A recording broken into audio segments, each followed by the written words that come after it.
Want to ditch the car and boost your Uber Eats earnings while enjoying the open road?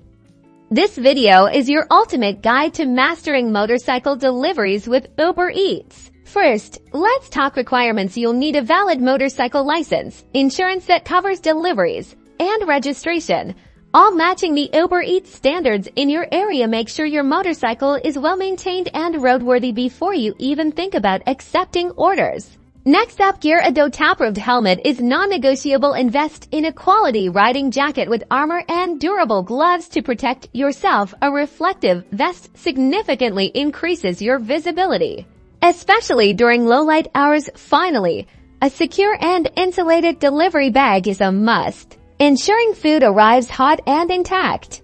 Efficient navigation is key. Familiarize yourself with your city streets and invest in a reliable GPS navigation system. Plan your routes in advance to avoid traffic bottlenecks and construction zones. Remember, punctuality is crucial for positive ratings and consistent earnings. Secure your delivery bag properly to prevent any spills or damage. Use straps or bungee cords to keep it firmly in place when picking up orders. Double-check the contents with the restaurant staff to avoid any missing items. Safety first. Obey all traffic laws. Practice defensive driving and be aware of your surroundings at all times. Choose safe parking spots when making deliveries and be mindful of pedestrians. A smooth and safe delivery is a happy customer and more money for you. Now get out there, be safe, and start earning.